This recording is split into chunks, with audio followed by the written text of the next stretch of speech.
Guys what's up. बहुत दिनों के बाद ब्लॉगिंग करना चालू किया, सो कॉलेज ईस्वी भी सिर्फ एक दिन गए। Oh my God! Wow! अभी आज है 19 में, कल 20 में है, तो बेला शुरू करके एक फिल्म रिलीज होने वाली है, तो वो देखने जाएंगे।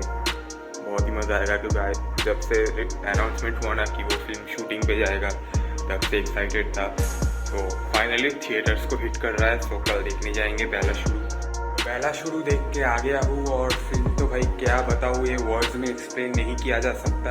ये पूरा एक एक्सपीरियंस है। अगर आप लोग वेस्ट बंगाल से हो और बंगाली आती है तो ज़रूर देखना ये फिल्म, मिस मत करना। बड़े पर्दे में देखने का मज़ा ही कुछ अलग है। घर आके पता चलता है कॉलेज वालों का कुछ अलग नखरे चल रहे हैं कॉलेज वालों के। सो कल जाना पड़ेगा कॉलेज। कल कॉलेज में एग्ज़ाम भी है, वाइवा भी है, सो वो अच्छे से निपटाना पड़ेगा। फिर सोमवार से ऑनलाइन थ्योरी एग्ज़ाम है, तो ऑनलाइन है तो अच्छा है। उससे लाइक दिल को थोड़ा राहत मिलेगा। और एक सिटी का भी ऑफ़र आया है, तो सिटी में भी जाएंगे, लेकिन उसमें अभी थोड़ी देर है, तो देखते हैं कैसा सब कुछ होता है। तो अभी सुबह के 8 बज रहे हैं। अगले 3 दिन लगातार मज़ा आने वाला है। 3 दिन सिटी के लिए जाना पड़ेगा। पहला एक दिन ट्रेनिंग में जाएगा, फिर दूसरे दिन काम करना पड़ेगा ईडन गार्डन्स में, IPL में। मज़ा आएगा बहुत। सो या फुली पम्प्ड अप। आज मंडे 23 मई। बेसिकली तबीयत थोड़ा डाउन था तो व्लॉग कुछ बना नहीं पाए। आज ईडन गार्डन्स जाना है सिटी के ट्रायल के लिए, तो आज समझाने वाले हैं ये लोग कैसे क्या कुछ नहीं करना है। सो या कॉलेज जाएंगे। कॉलेज का सेकेंड हाफ नहीं करेंगे, सेकेंड हाफ मतलब फर्स्ट हाफ करके सीधा निकल जाएंगे सिटी के लिए, वो जो समझाएंगे। और फिर ट्यूसडे और वेडनेसडे को सिटी रहेगा हमारा।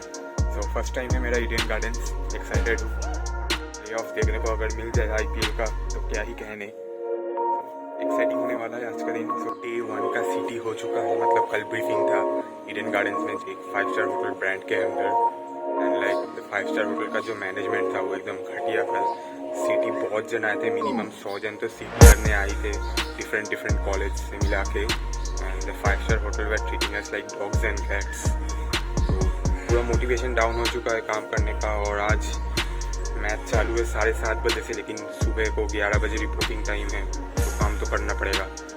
लेकिन कुछ भी मोटिवेशन नहीं मिल रहा है ऐसे घटिया स्टाफ की वजह से। तो देखते हैं 2 दिन काम करना पड़ेगा, कैसा जाता है, क्या कुछ होता है। जैसे अच्छे से 2 दिन निकल जाए यही प्रार्थना करते हैं। और जो होगा देखा जाएगा। बस ये एक्सपीरियंस ऐड कर लेंगे CV में। तो इसी के लिए ये काम कर रहे हैं। हाँ, तो अब देखते कैसा रहा मेरा सिटी का एक्सपीरियंस। तो ये सब तब शुरू होता है जब कॉलेज के व्हाट्सएप ग्रुप में एक मैसेज आता है IPL का क्वालिफायर 1 और एलिमिनेटर हमारे कोलकाता के ईडन गार्डन स्टेडियम में होने वाला है। और उसी के लिए कैजुअल ट्रेनिंग लगने वाले हैं 24 को। तो मैंने अप्लाई कर दिया। तो फिर पता चलता है कि नहीं, 24 को नहीं, 24 और 25 दोनों दिन को जाना पड़ेगा सिटी करने के लिए। तो मुझे कोई प्रॉब्लम नहीं था, तो मैंने ठीक है हाँ भर दी। तो 2 दिन के लिए जाना पड़ेगा। तब हमको सबसे पहले जाना था 23 तारीख को, क्योंकि ब्रीफिंग देना है। और ब्रीफिंग लाइक सबसे घटिया ब्रीफिंग मैंने तब देखा। इससे पहले मैंने तालकुटी में कैजुअल ट्रेनिंग किया था। उसके पहले कॉलेज के भी कुछ इवेंट्स में मैंने मतलब food and beverage service sector में काम किया है। उसमें ब्रीफिंग टॉप क्लास की थी। लेकिन इस ईडन गार्डन्स के सिटी में अंडर जो स्टेडियम में क्या होता है, जैसे आप लोगों ने देखा ही होगा, कुछ VIP लाउंजेस वगैरह होते हैं, तो वहाँ का जो सर्विस है वो एक 5 स्टार प्रॉपर्टी करवाती है। तो उसी के लिए लाइक इस 5 स्टार प्रॉपर्टी को हम कोर्ट सा नाम देंगे, ब्लडी मैरी। समझने वाले समझ जाओ। तो ब्लडी मैरी ने ये सब इवेंट ऑर्गेनाइज किया था और 23 तारीख को बुलाया था हम लोग को ब्रीफिंग देने के लिए। और ये ब्रीफिंग था one of the worst briefing मैंने आज तक जो देखा। जो आदमी ब्रीफिंग दे रहा था उसको ना इंग्लिश आती है, तो अगर इंग्लिश नहीं आती तो कोई बात नहीं, हिंदी में बात कर लो, सबको समझ आ जाएगा। तो नहीं, इंग्लिश टूटी फूटी इंग्लिश में ही बात करनी थी उनको। और जो घटिया ब्रीफिंग, एक बार इधर उधर, मतलब पूरा जो हम लोग को नाच नचनिया करवाया। तो यही था ब्रीफिंग। ज्यादा कुछ समझ नहीं आया। ईडन गार्डन में कौन सा KL लाउंज है, कौन सा वो AB लाउंज है, कहाँ पे क्लब हाउस है, उस दिन कुछ समझ में नहीं आया। तो यार नेक्स्ट दिन को सुबह 11 बजे का रिपोर्टिंग था। घर से लगभग 9:15-20 को निकल गए थे। तो पहुंचे, वो 11 बजे एकदम डॉट पहुंच गए हमको जहाँ पे रिपोर्टिंग स्पॉट था ईडन गार्डन्स में। सो वहाँ पे सब कुछ काम चालू हुआ लगभग 12 बजे से पकड़ लो। सो डिपार्टमेंट सबका अलग अलग डिपार्टमेंट में सब ग्रुप्स को बांट दिया गया, और सिर्फ हमारे ही कॉलेज से नहीं बल्कि और भी बहुत सारे कॉलेज से कैजुअल ट्रेनिंग आए थे। लगभग 150 कैजुअल ट्रेनिंग तो थे ही थे। तो या कैजुअल ट्रेनिंग बहुत थे, तो डिपार्टमेंट में डिवाइड हुए और मेरा था फूड पिकअप। तो फूड पिकअप में टोटल शुरुआत में जब ग्रुप डिवाइड हुआ तो थे 27 जन। यस 27 जन। काम जब चालू हुआ तो हो गए 15 जन। यस, और शाम तक 5 से 7 जन। तो लास्ट तक बहुत ही काम का बर्डन बढ़ गया था। और इस फूड पिकअप में हमारे जो सबसे पहले लेवल के मैनेजर थे उन्होंने कर दिया था कुछ घपला, और उनके सीनियर लेवल वाले उन पे गुस्सा हो गए, उनको अनाप शनाप झाड़ दिया, अनाप शनाप सुना दिया। उस बात का गुस्सा वो मैनेजर हम लोग पे निकल रहा था। मतलब हमसे कुछ भी 5 सेकंड का भी देरी हुआ तो हमको सुना दे रहा था, कुछ अगर इंस्ट्रक्शन रिपीट करना पड़ रहा था तो सुना दे रहा था। तो वी वर रियली फ्रस्ट्रेटेड, और इसी वजह से शाम तक 5 से 7 लोग ही, मतलब सिटी के ग्रुप में से 5 से 7 लोग ही फूड पिकअप में थे और बाकी सब ने पहले कल्टी मार ली। तो मैं तो भाई दोपहर से ही रात तक सिटी कर रहा था, जो काम आ रहा था वो काम मतलब एग्जीक्यूट कर रहा था। अब बारी आती है लंच की। तो लंच में दिया था प्लेन राइस, राजमा और एक खट्टा सा रायता टाइप्स। तो हाँ वही किया, और फूड पिकअप में काफी मजा भी आया, कुछ खाना दबा भी लिए। तो सभी करते इसमें। तो यह मस्ती मजाक में काम चल रहा था, ये चल रहा था, लेकिन काम का लोड बहुत ही था। और उस वक्त मेरे को हो गया शिपिंग। तो साइफिंग जिसको नहीं पता उसका इमेज में लगा दूंगा इधर। तो साइफिंग बेसिकली क्या होता है, थाइस के बीच में कट हो जाता है। तो जब भी चल रहा था तब बहुत दर्द हो रहा था, मैं चल नहीं पा रहा था, लेकिन फिर भी मुंह बंद करके काम कर रहा था क्योंकि मुझे काम को सीखना था और या पैशन भी है इस इंडस्ट्री के लिए। सो काम को मना नहीं कर सकते।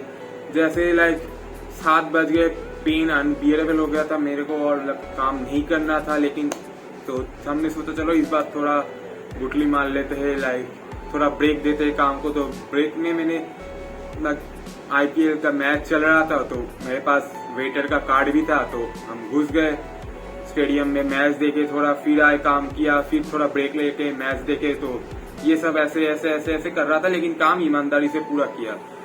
तो ऐसे करते करते काम खत्म हुआ लगभग रात के 12 बजे। और प्रॉपर्टी को ब्लडी मैरी को देना था हमको होम में ड्रॉप, ठीक है। अब उनका बस हो गया गायब, पता नहीं बस कब आएगा। तो फिर से मैंने रैपिडो बुक किया। तो रैपिडो मैंने 250 रुपीज देके मुझे ईडन गार्डन से मेरे घर को छोड़ दिया।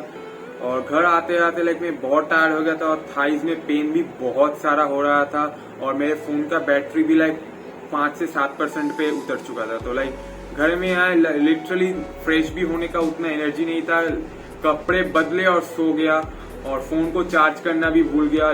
पेन बहुत नेक्स्ट लेवल पे हो रहा था। तो मैंने डिसाइड ही कर लिया था कि नेक्स्ट दिन नहीं जा पाऊंगा, और ये सुबह उठ के मुझे कॉलेज को इन्फॉर्म करना था, और ये मैंने इन्फॉर्म करना भूल गया। मैं सो रहा था, फोन मेरा डेड हो गया। तो सो के उठे कुछ 12 बजे तो देखा फोन पूरा डेड हो चुका है। फोन को लगाया मैंने चार्जिंग पे, थोड़ा बहुत चार्जिंग हुआ, चार्ज हुआ, फोन स्विच ऑन हुआ, और तभी आने वाला था एक सबसे बड़ा तूफान। आया हमारे क्लास टीचर का कॉल, और हमारे जो ट्रेनिंग डिपार्टमेंट की हेड थी हमारे कॉलेज की, उनका भी कॉल आ गया। तो मैंने मैम को बोला, ma'am I am very much sorry, ये सब कुछ मैंने अपोलोजाइज किया बहुत ही पोलाइट टोन में, लेकिन कौन सुनेगा मेरी बात। तो उल्टा सीधा झाड़ दिया मेरे को। मेरा इससे पहले ट्रैक रिकॉर्ड कोई भी गलत नहीं था, सिर्फ एक गलती की वजह से मुझे अनाप शनाप सुनना पड़ा। मैंने मैम को बोला, मैम मेरे थाइस में कट हो चुका है, मैं चल नहीं पा रहा हूँ ठीक से, और मेरा फोन डेड हो गया था। लेकिन मैम ने मेरी बात नहीं सुनी है। ऐसा भी नहीं मैं कॉलेज की इवेंट या फिर तालकुटी इवेंट में कुछ गफला किया, काम पूरा ईमानदारी से किया, लेकिन एक गलती और सुना दिया।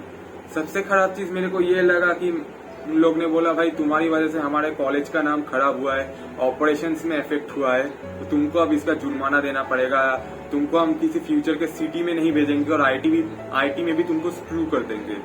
सो पता नहीं अब क्या होगा, लेकिन सिर्फ एक गलती की सजा इतनी बड़ी तो हो नहीं सकती। और ऑपरेशंस की अगर डिले की बात करें या फिर कुछ ऑपरेशंस की ट्रबल की बात करें तो भाई 27 जन से शाम के रात मतलब 27 जन थे ग्रुप एलोकेशन के समय, और लेकिन रात तक आते आते 5 से 7 जन हो गए, लेकिन फिर भी ऑपरेशंस में कुछ गलतियां नहीं हुई। ऑपरेशन सारे स्मूथली हो रहे थे क्योंकि हम 7 जन ने पूरे ईमानदारी के साथ काम किया। और आज अगर 1-2 जन एब्सेंट हो गए तो आप उनको ये सब सुना रहे हैं। ना ही मेरे फर्स्ट डे का कुछ कंप्लेन आया, ना ही कुछ, लेकिन अभी इस सिचुएशन में आगे है, लेकिन पता नहीं आगे क्या होगा मेरे आईटी का। मैं तो इतना बिलीव करता हूँ कि इसे यहाँ गलती हुई है, मुझे सिटी में मत भेजो तो ठीक है, इट्स अप टू यू। और मेरे भी 2 सिटी का एक्सपीरियंस हो चुका है, तो मैं जाने भी नहीं वाला था एक और सिटी में। तो यहाँ मेरा स्टाइपेंड मत देना एक दिन का। मैंने एक दिन का काम किया था तो पर डे का 300 स्टाइपेंड था, मुझे स्टाइपेंड भी नहीं चाहिए। मैं तो इतना ही कहूंगा, आपको किसी का एक करियर के साथ खेलने का अधिकार तो कोई दिया नहीं है, तो आप मेरा आईटी क्यों हैम्पर करने लगे हो। और जहां तक बात रही अगर कॉलेज के रेप्यूटेशन की, तो मैं ये बोलना नहीं चाहता ऑन कैमरा, ये वीडियो कितने जन देखेंगे मुझे मालूम नहीं, लेकिन यूएसए में तुम बैन हो गए थे भाई, और इग्नू की डिग्री तुमने देनी बंद कर दी है। ऐसा क्यों? और टूरिज्म का भी डिग्री तुम सिर्फ स्पेसिफिक स्टूडेंट्स को ही दे रहे हो। सभी फीस एक ही दे रहे पर ईयर, फॉर्म भी सभी ने एक ही फिल किया, लेकिन सिर्फ कुछ चुनिंदा स्टूडेंट्स को तुम टूरिज्म का डिग्री दे रहे हो भाई, ऐसा क्यों? तो सवाल मैं भी खड़े कर सकता हूँ, और तो मेरा ये तो काम नहीं है। तो अभी मुझे पता नहीं आईटी में क्या होगा।